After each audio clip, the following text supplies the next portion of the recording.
Why do we need an industrial strategy, and what should it look like?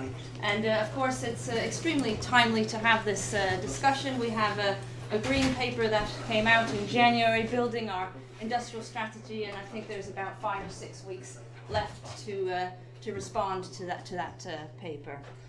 So I guess the term industrial strategy is, as far as I'm aware, not a new one, although it has perhaps not been much used in the recent past. Whatever the term, policies to promote growth have been something that has been studied by economists for a very long time, but of course probably have gained in significance, relevance more recently with the lackluster productivity performance we've had for nearly a decade now, and perhaps also as we face a changing relationship with Europe. So these issues have been around for a while, and in fact I've been made aware that in 1980 the Institute hosted a conference on industrial policy and innovation, debating many of these topics. This is before my time here. And we have Professor David Henderson, who contributed to that conference, who will provide a comment on some of these issues after the speakers have had a chance to talk. So more recently, of course, economists have continued to look at issues of relevance to industrial strategy, both at the Institute and elsewhere, issues around skills policy, R&D, business support. These are all factors that are relevant to developing an industrial strategy. And we have 3 fantastic speakers with us today to talk about these issues. We have Professor Richard Jones from Sheffield University, also Commissioner of the new Industrial Strategy Commission, Professor Nick Crafts from Warwick and Cage, and of course Professor David Bell from University of Stirling in Scotland, and also ESRC Fellow from the Centre of Constitutional Change. And we're going to have 15 minutes each. I've been told I have to keep very strict time, so 15 minutes each. I have a piece of paper which I will flag, and then we have some time for discussion at the end. So very much the same format as the earlier sessions today. And so please can we welcome Professor Richard Jones. Thank you. So I'm going to start. If the question is, do we need an industrial strategy? I think that's the wrong question. We have an industrial strategy, and I think all governments have an industrial strategy in the sense that they make policy interventions that favour one part of the economy over another part, and you know that's the kind of choice that is inseparable from government. And I think it was David Willits who said that the Jubilee Line extension, for example, was an industrial strategy for the financial services sector, and indeed it was, and we can ask ourselves whether that was the right one or not. I think the right questions are these. Have we ever articulated and justified the industrial strategy that we've got? And the second question is, having done that, is that the right industrial strategy? The answer to the first question is, well, sort of. Industrial strategy keeps coming round. And I think in the current phase of government, you can get a pretty constant. There's a fairly continuous line from Waldegrave's white paper, realising our potential, through the Sainsbury 10-year science and investment framework, the coalition industrial strategy that was issued on there was a little credit card that you could have with that, which had 8 great technologies and 11 sectors. So in that sense, there has been lip service to industrial strategy for some time. The question about whether that's been really fully formed as a strategy in the sense of having a vision about what the economy ought to look like and how to get there, I think is more difficult to justify. Second question then is it the right industrial strategy? And I think my answer to that is a very firm no on 2 counts. The first one is, I think one has to go back to the biblical text, by their fruits shall ye know them. If our industrial strategy was effective, then we wouldn't be in the mess that we're currently in. So whatever we've been doing hasn't been working. So I think that's the first point to make. I think the second point, though, of course, is that a strategy has to adapt to changing conditions. And I think the shape of the economy has changed a great deal in the last couple of decades, and even more so the conditions that we're going to operate in over the next couple of decades are going to change even more. So I think whatever we've been doing, it hasn't worked, and it probably isn't going to be the right thing to do for the future either. So let me elaborate on that first point. What's wrong with our economy? Well, productivity has already been mentioned. I think it's difficult to overstate the seriousness of our current productivity mess. And I think that's got two parts, as is well known. There's the continuing underperformance of the UK economy compared to competitors, which has been a long-term problem, and then the performance since the financial crisis. So that's been, in terms of productivity growth over a decade, it's now the worst decade since the 1890s. So it's the worst performance we've seen. It's worse than 2 world wars and a depression, and it's worth letting that sink in a little bit. If we look at the post-war trend, there have really been only 2 significant breaks in trend productivity growth. So between 1950 and 1973, the line wobbled around quite a fast rate of growth, about 3.8% per annum. There was a strong break in the 1973 crisis, and then we've seen 2.2% per annum from about 1975 to 2007. Very big break at 2007 and 2007 financial crisis. And if we look at the numbers from 2009 till now, it averages out about 0.3% per annum.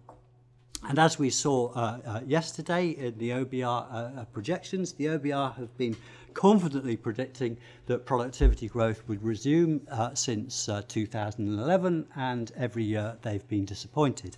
So after a decade, I wonder, because I'm not an economist, so I ask economists who know these stuff better, isn't a decade enough to say, well, maybe this isn't a glitch, but this is a new trend?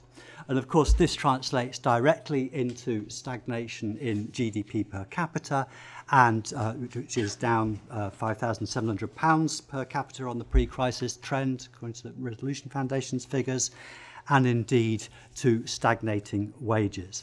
And we see the consequences of that. We see that in terms of continuing fiscal deficits, the prospect of austerity without end, and stagnant wage growth. And of course, it's not a stretch to see those factors as being the very factors that have contributed to the very sour politics that we have, and indeed the Brexit vote. The second issue that's wrong with our economy is the regional disparities that we see across the country. And I'd break that up into 3 categories. We have poorly performing core cities. So if you look at the cities outside London, only 2 cities, Bristol and Aberdeen, are above the UK average in terms of their GVA per capita. So in contrast to the normal situation where we'd expect cities to be motors of economic growth, our cities are drags on economic growth, and that doesn't seem to be entirely correct. I come from Sheffield. Sheffield is the worst performing core city, but if you think Sheffield's bad, you have to go to Barnsley. We have a number of deindustrialised regions, Barnsley, Bolton, not just the north. I could say the same about Merthyr Tydfil or Dudley or the Medway towns or Redruth. We have a number of deindustrialised regions whose economies have really are really not working, and that's accompanied with deep-rooted social problems and, again, sour politics. And then finally, we've got rural and coastal peripheries, which are actually some of the least well-off parts of the country entirely. So so I think one cannot look at that record and say, oh, whatever we've been doing is fine, we just need to do a little bit more of it. It's clearly not fine. Something is not working. So I want to go on to the changing conditions of the economy. And I'd highlight 2 factors that have changed a lot in the last couple of decades. The first is North Sea oil. I grew up in the 70s, in the kind of sour years of the 70s, and as a teenager I remember everybody saying, well, it's going to be fine because North Sea oil will rescue us. And in a sense it did. Peak North Sea oil happened in 2000. Peak North Sea gas happened a year later in 2001. Since when the decline in production in offshore gas has been very fast. Likewise, if we look at financial services, if 2000 was peak North Sea oil, 2007 was peak financial services. Financial services, the growth of financial services was a massive driver of the economy from 2000 to 2007. Since then, both its share of the economy and its productivity growth has fallen, as indeed it probably should. So in terms of the UK, those are two big lost drivers. In terms of the wider environment, I want to point to technological progress. And, we're told at the moment that we're on the cusp of all kinds of new dramatic technologies, machine learning and AI, nanotechnology, biotech, all this kind of thing. I'm a physicist, and actually my day job is in fact to do nanotechnology, so I'm going to be the first one to agree that these are all marvellous and potentially transformative technologies. But I can't help confronting the fact that for all that we have these new technologies, they don't seem to have delivered very much in terms of productivity growth. And indeed, that's not just in the UK. In fact, productivity growth throughout the developed world has been slowing down, though not quite as much as in the UK. And but these new technologies will have an impact on the means of production. People talk about Industry 4.0, which I have to say in German, because if I say the Fourth Industrial Revolution, Professor Crafts will probably eat me or throw up, so I've done it now. Nonetheless, I mean, a huge amount of Davos-style hype about that, but nonetheless, there is something real about the kind of pervasive adoption of digital technologies in manufacturing. And we're also, we are seeing an energy transition. An energy transition that I think will be more disruptive than people think in terms of and I think it's surprising, even though solar energy, electric cars, even though their overall penetration remains very small, it's now starting to be apparent that even at quite small degrees of total penetration, they're actually quite disruptive in terms of markets. So how well are we placed to benefit from these technological changes? Well, I think there are some pretty dangerous signs. We have the lowest R&D intensity of any big economy, and we compare particularly poorly with the fast-growing East Asian economies like Korea and China. Now, as I say, I'm an academic physicist, so you'd expect me to argue for more basic science. But actually, at the risk of having my Royal Society badge taken away from me, I'm actually more worried about low business R&D. I think that's wrapped up with a culture of short-termism. So I think the business R&D, poor diffusion of technological best practice are really the problems that we have. And then finally, I haven't even talked about Brexit very much. We've got changing terms of trade with Brexit. We have a service-based economy. It's going to be more difficult to trade services, those services that are currently the positive side of the balance of payments. We've had a very open economy. That's brought productivity advantages in terms of competition. We've had influx of talented people, all of which are at risk. And in manufacturing, we have very deeply embedded international supply chains, which is going to be maybe not as insuperable as some people say, but slightly difficult to deal with. So let me finish by saying, what do I think a modern industrial strategy ought to look like? Well, the first thing is I think we need to acknowledge that we do need an industrial strategy, and we need to get beyond the kind of lazy cliches about picking winners and British Leyland producing square steering wheels. I think the focus of an industrial strategy, it ought to be about raising productivity and diminishing regional disparities. That's how success should be judged. I think, as I say, by their fruits shall you know them. Although I've said, what we've been doing clearly hasn't worked, I wouldn't like to say that nothing we've been doing is valuable. We have some positives. The science base is strong, if not necessarily well connected enough to productive industry. And if you take one specific example, I think it's arguable that the kind of Mandelson cable interventions in favour of the automotive industry have been rewarded by a very real resurgence in that industry. But whatever we've been doing so far, it's not enough. Overall productivity remains low. Benefits haven't been spread across the whole country. So I think we're going to have to see much more about using our strength or developing strengths and skills and innovation to attract high technology inward investment to solve this diffusion problem.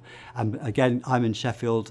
I'm very proud of the fact we got McLaren and Boeing to build new factories in Sheffield.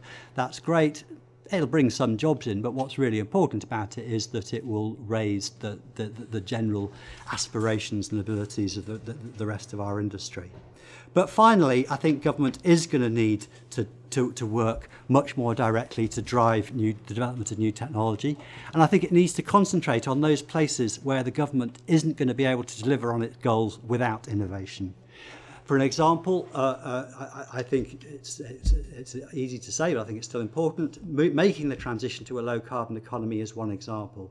And we've got a great example of a fantastically bad piece of industrial strategy in terms of nuclear new build. If you're looking at Hinkley Point C, if you want to design a policy that would maximise the cost to the British consumer and minimise the benefit to the UK industry, Hinkley C is about the deal that does that. Even more pressing is the growing crisis in health and social care.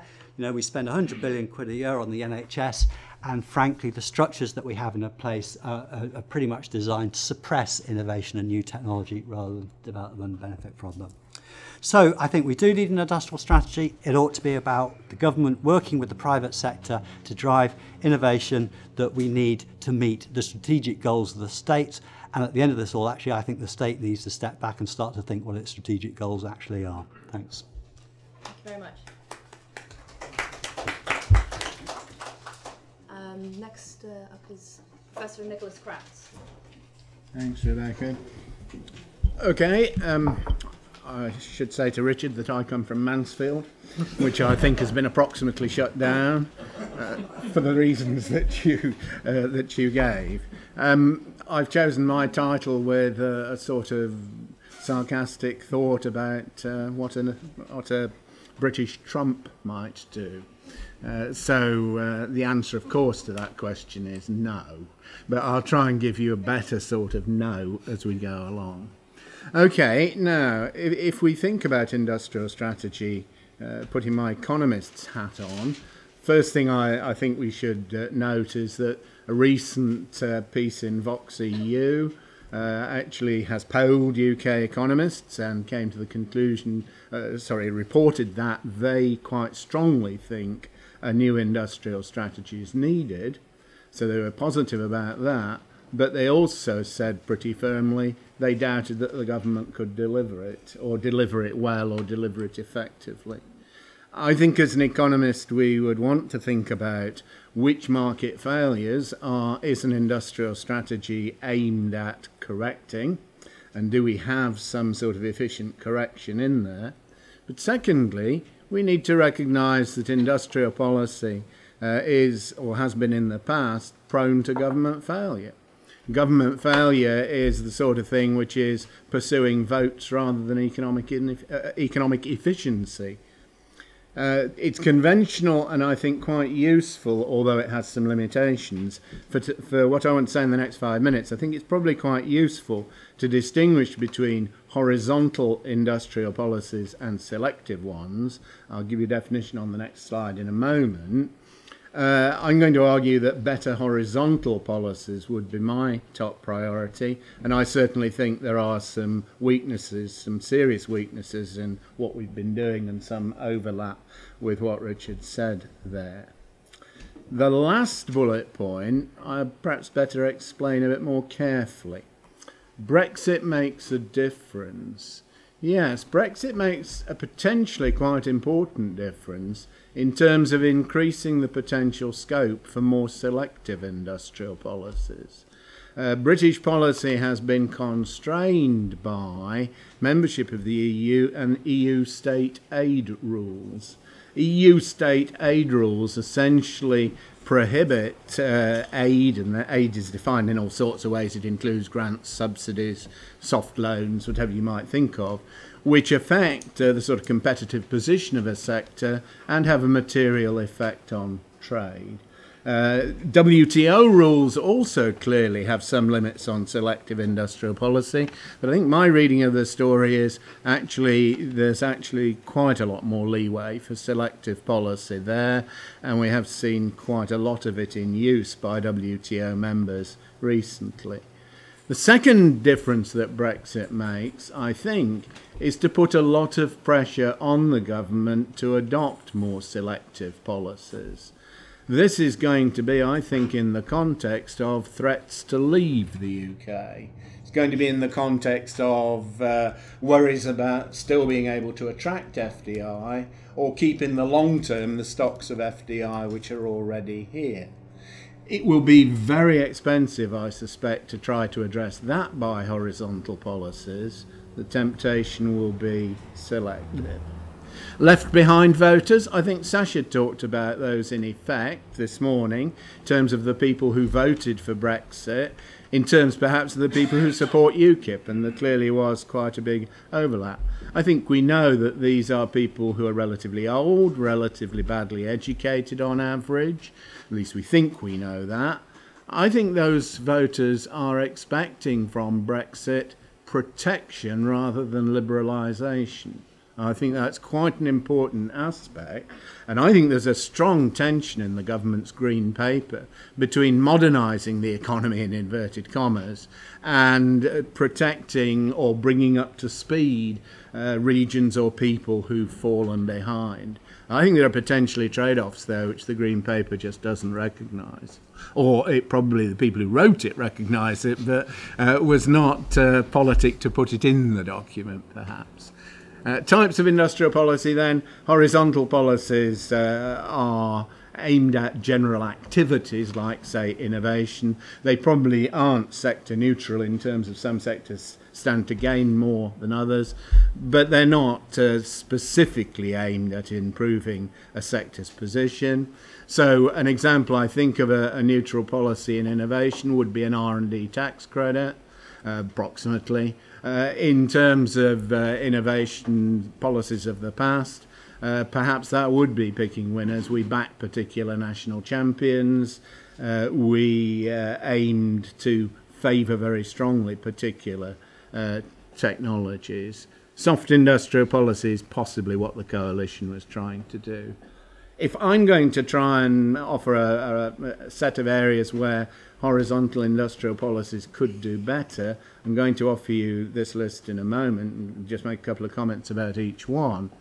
What I would want to say, though, in the background to the current productivity puzzle, is that although I think we could do better, it's not obvious to me that we've done a lot worse in the last several years. In other words, whatever's been going on in the economy doesn't seem to me to be due to new policy failure, if I can put it like that. The things which I complain about, I would have complained about before. And I'm... we can come back to that question time if you like. Innovation, Richard, I think, touched on very well. We know we don't do very much R&D. We know Britain does have a serious short-termism problem. We know that there has been a very haphazard process of support for R&D, including some policies which have been excoriated by the IFS, notably the patent box. So design of policy is perhaps not as good as it might be here. Infrastructure, we know we've not been spending for a long time. We also know we've been spending it badly. We spend far too much on railways and not enough on roads, for example. We make foolish decisions about energy policy, for example, and so on. The general point there is we've spent far too little. Tax structure, well, I just say in shorthand, the Merley's review for the IFS told us quite a lot about how to design a more growth-friendly tax structure. Skills, again, well documented that Britain has a skills problem. The really bad news is the basic skills of young workers are just as bad as old ones. So the cohorts continue to be poor. And if you've ever heard me talk before, you'll know that my hobby horse is the planning system. I really do not like the land use planning system, and I do think it creates a lot of distortions and has productivity implications. The Green Paper doesn't address the tax structure or land use planning, but it does highlight and have some things to offer in the context of the other three there. But I think the key point here for me this afternoon is down at the bottom. If you don't like the policies that we've been using, we've not been stopped from using better ones by the EU. EU membership has been irrelevant to that because essentially state aid policy allows pretty much any horizontal policy that you want. And I don't think any of the improvements I might have in mind there are constrained by EU membership, or have been. UK government failure has been the issue. And I don't mean by that civil servants, I mean, because there are several here. I'd better say that very clearly and loudly, or former civil servants. I have in mind politics and whether or not you can do the things you'd like to do in the political system. Brexit is irrelevant to improvement, but it might make the constraints worse, would be my guess. Downsides of selective industrial policy, I agree one can make cheap shots about picking winners in the 1970s. I also think the record in that period was very poor. It has deservedly got a bad name. I'm inclined to think the problems with selective policy are systemic. It's not simply that we got a set of particularly bad decisions in the 1970s, and I do wonder whether the government's proposed sector deals can avoid these problems. Okay, let me say a word or two more then about hard Brexit, if I can call it that. And I think I'm thinking that hard Brexit is you're out of the single market, you're out of the customs union, you're not in the EEA, let's say. Perhaps it's WTO rules, perhaps it's a trade agreement, which is more specific. I can't see hard Brexit as conducive to the sixth pillar of the industrial strategy, which is basically about, before you look to your green paper, about encouraging trade and investment. Actually, no. This has generated a massive handicap against which we need to provide some sort of policies to improve things. We know that trade will reduce a lot. We heard that this morning from Thomas. We know that FDI flows are likely to be much lower as well. We've heard that during the course of the day. The implication, I think, is we're going to be struggling to keep the investments we've got. If we're struggling to keep the investments we've got, then what I think we will have to do is exercise more selective industrial policy, because it will be too expensive to try and deal with it on a horizontal basis. FDI is going down by 20+%. How much do you think you need to change the corporate tax rate by to compensate for that? A very expensive, large amount, according to the empirical literature. Hard Brexit allows, I think, more selective industrial policy, but this might be something which would be a big feature of any agreement with the EU. Perhaps the EU would insist on something which is an approximation to state aid policies that we're subject to now. If I were thinking of this as an economist, I'd actually probably think that was quite helpful. It might actually reduce ministerial discretion, because the thing which has happened on exiting, or will have happened on exiting the EU, is we've lost our commitment technology which prevents bad policies. We need a policy framework to constrain ministerial discretion. I'm taking Nissan and Vauxhall to already reveal that to us. And I note the very strong line of argument in the LSE Growth Commission's report, which argues for statutory bodies in that context. Just on the clash between good policy and left behind voters, I think something the British economy needs to be better at is what the literature would call creative destruction. Entry of the new and exit of the old. Not a single mention of that in the Green Paper. UK deploys its resources very badly compared with other countries. The AE statistic, also known as the Ollie-Pacus statistic, the allocative efficiency statistic, the bigger that number is, the more your productivity is compared with a random allocation of resources. So the US is 39% better than randomly distributing. Incidentally, if you look at the figure for Greece, it's minus 0.2. So they would actually be better off with a random allocation, it seems to me. I just pose you the question, are left behind voters and the policies of the current government really likely to be keen on creative destruction? I doubt it. And then let me finish with inclusive growth. The Green Paper, I think, can be interpreted as saying it wants more inclusive growth. That's what we've lacked in the recent past. Globalisation hasn't quite delivered it. We've got policy failures and so on. In that context, linking to what Richard said, I think future technological progress, technological change is a key problem here, that an industrial strategy will have to manage to achieve the progress but actually not leave too many more left behind voters out there in the population. Because what I see the technological changes that Richard mentioned heading towards is a very strong factor-saving bias, which will be the expense of low-wage jobs, low education workers, the left-behind voters who've been hiding in various non-tradable service sectors, liable to have a nasty shock from this kind of technological change. That tells me that a flexible labour market matters. It tells me that skills policy has a new importance, if you like. Concluding comments then, I've already said, will this strategy make Britain great again? Not really. It's not doing enough. It's missing some of the points. It's more a wish list than a set of policy proposals at this point. That's fair enough. It's early in the game. I don't, however, see radical reform being on the agenda. I don't see this being the 1940s or the 1980s, whichever of those you prefer, and different voters will prefer different sorts. I don't think it's either of them. I don't think there's any way to bring back the world we have lost for the left-behind voter. If we did manage to resuscitate manufacturing, it would be with value added, but not with jobs. And I don't think, in the end, the Green Paper is anywhere near a persuasive blueprint for what we might call inclusive growth. Thank you very much. Next up we have Professor David Bell.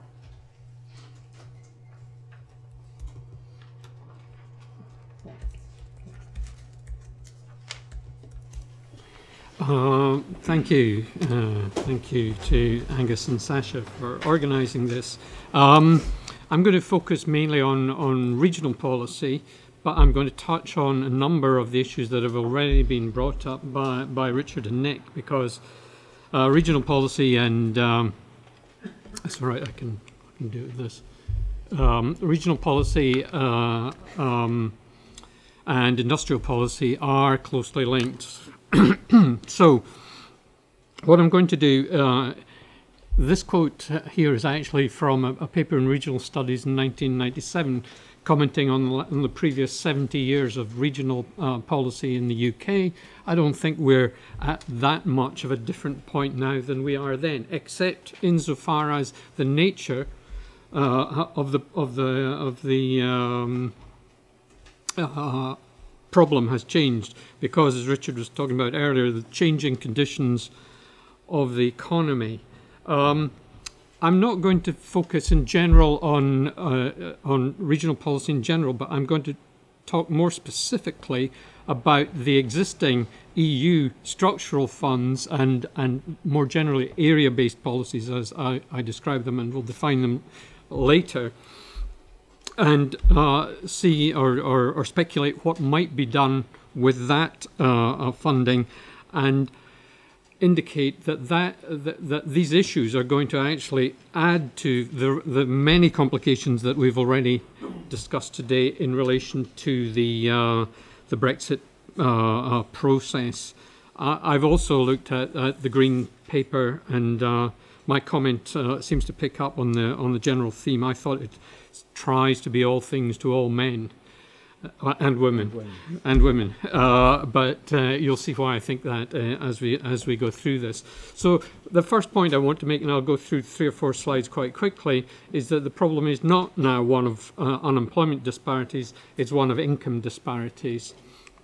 So in terms of the UK's position within the European Union, in terms of the gap between its highest and lowest unemployment regions, the UK sits in about the middle. If you look at what's happened to the labour market, look at the standard deviation of the claimant count rate over the period 1974 through to 2016, we're at a pretty low level at the moment in terms of the variation across all of the UK's regions compared with the mid-1980s or thereabouts when you had huge unemployment disparities. Take income, on the other hand. The ratio of the highest to the lowest GDP per capita, the UK is right at the end of the spectrum as far as that is concerned. Countries like Germany have a ratio of around 2. Even Italy, which is often thought of as an area of huge disparities in terms of levels of income, is well below the UK as a whole.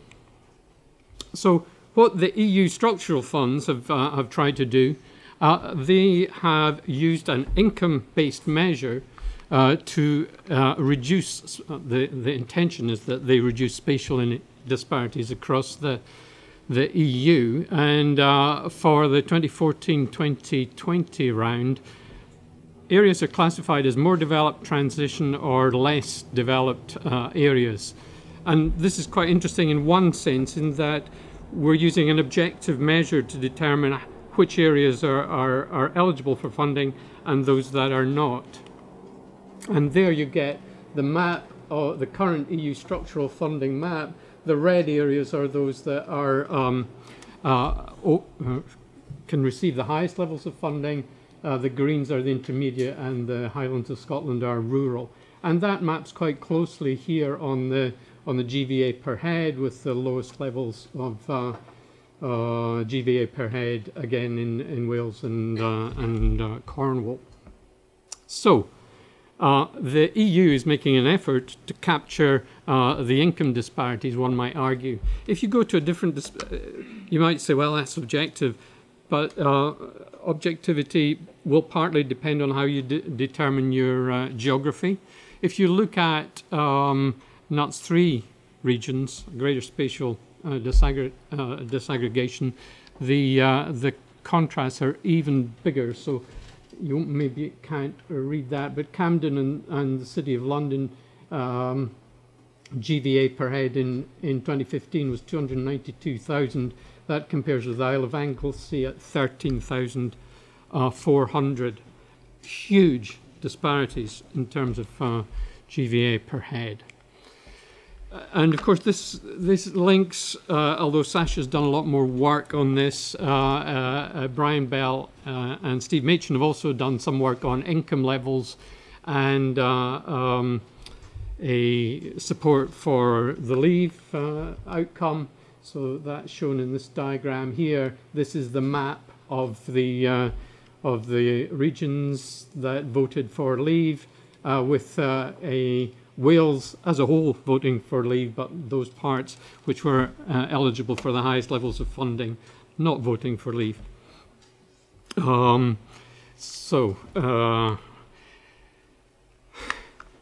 This is the level of funding that the EU that comes back from the EU to the UK.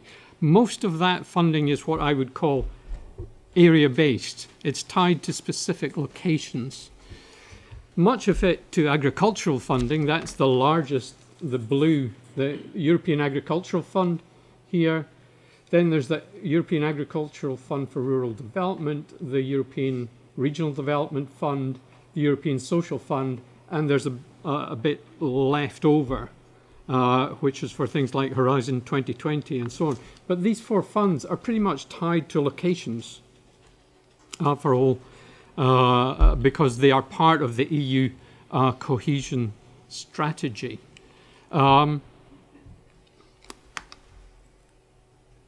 That's done at EU level. What happens thereafter is a little more opaque, because it's the department, as it was for Business Innovation and Strategy, that allocated the funding to the different parts of the UK. And its allocations were in fact challenged by a variety of local authorities who argued that the UK government wasn't adhering to the intentions of the EU in terms of the amounts of monies that it was allocating to different parts of the country. The High Court argued that the Department for Business Innovation Strategy was entitled not to take into account the EU average GDP per capita measure and was entitled to adopt the approach it did, which was simply to reproduce the historic allocations. The UK doesn't at the moment have a very good record in terms of transparency of decision making in terms of allocating funding to regional support, let me call it that. Now, one issue here is that the home nation can then decide how to allocate the funding within their jurisdictions. So the Department for Communities and Local Government determines the priorities for the ERDF within England. The Scottish Government, the Welsh Government and Northern Ireland Executive do the same in their parts of the country, and all of this will have to be unpicked if funding structures change. What that means is that if you want to take this chunk of money out and allocate it on a more objective basis to different parts of the UK as a whole, then you are going to run into serious problems with the Scottish Government, with the Welsh Government and the Northern Ireland Assembly if they're net losers from this process. And indeed, the story today is that Nicola Sturgeon is talking about having a second independence referendum on the basis of this kind of argument that powers may be taken away from the Scottish Government as a result of this. So let's just think about the EU structural funds funding policy in the UK. So the least political cost would be just to mimic current EU support structures and levels of funding. That would minimise loss aversion among current stakeholders, might be politically the easiest route to take, but its fit with existing initiatives, which I'll just talk about in a minute, is not entirely clear. On the other hand, it could continue with broadly the same funding, but new support structures, so use that money to align more with the current industrial strategy and area-based initiatives, or it could drop the funding altogether and you get the £350 million on the bus syndrome where it all goes to the NHS. Unlikely.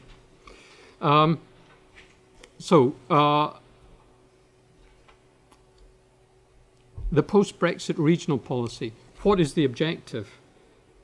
Is it to reduce these income disparities, or is it to encourage greater national growth? And if you're going that way, you probably go down the agglomeration route and you talk about the cities. Are we going to have a transparent or an opaque process? What is it that will determine who gets what? And that is complicated by the role of the so-called localism in England and the devolved assemblies as far as the Celtic parts of the UK are concerned. And the settlements that currently exist are hugely asymmetric and become a big argument that Area A isn't getting what Area B is getting, and there's no easy way to judge which is the fair way to allocate. There's also the question of whether we can get a regional policy that is capable of evaluation. And we have a raft of city initiatives at the moment, a raft of enterprise zones at the moment. They may, some of them, be effective, but it's going to be very difficult to evaluate their success. They're so disparate in their objectives, or sorry, in their structures. So let me just finish off by saying that yes, we're looking at a new industrial strategy, but that will have regional implications. There will be regional consequences, and that's where the state aid rules may prevent a particular parts of the country managing to shout louder than other parts of the country. It will undoubtedly benefit those regions with higher concentrations of successfully supported firms or sectors or value chains. The new industrial strategy is very broad brush. The only thing I would say about this, and it picks up a point that Nick made, is that if we take the money out of the structural funds and put it into enhancing putting the industrial strategy on steroids, one issue will be what will happen with the rural areas that are really left behind, because the only support structure left then will be the welfare system. Okay. Thank you very much.